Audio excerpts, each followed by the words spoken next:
আসসালামু আলাইকুম সবাইকে। আজকে আমি তৈরি করব নিমকি, মচমচে নিমকি।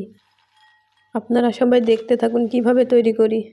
প্রথমে নিয়ে নিব 1 কাপ ময়দা, তার মধ্যে দিয়ে দেব 1 টেবিল চামচ তেল। এবার দিয়ে দেব কালো জিরা, তারপর দেব পরিমাণ মতো লবণ।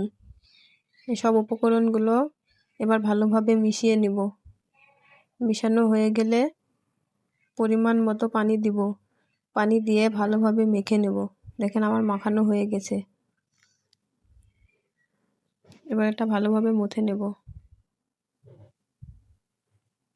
এবার নিমকিগুলো বানানোর জন্য একটি প্লেটে তেল নিব এবং একটি রুটি বানিয়ে নেব। রুটিটা তৈরি করা হয়ে গেলে এবার নিমকিটা কেটে নেব।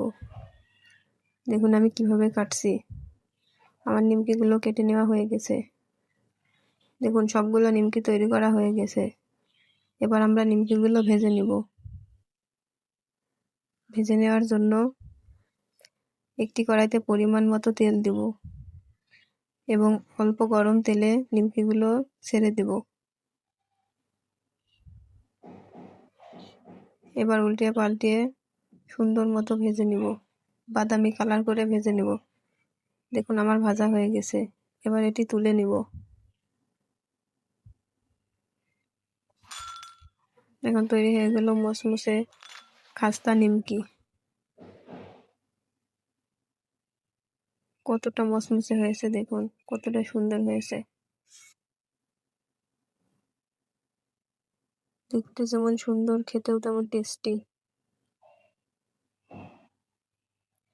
দেখুন আপনাদের ভেঙে দেখিয়ে দিচ্ছি কতটা ভালো হয়েছে, কতটা পারফেক্ট হয়েছে। আপনারাও সবাই বাড়িতে বানিয়ে দেখতে পারেন, ট্রাই করে দেখতে পারেন, অনেক সুন্দর হবে।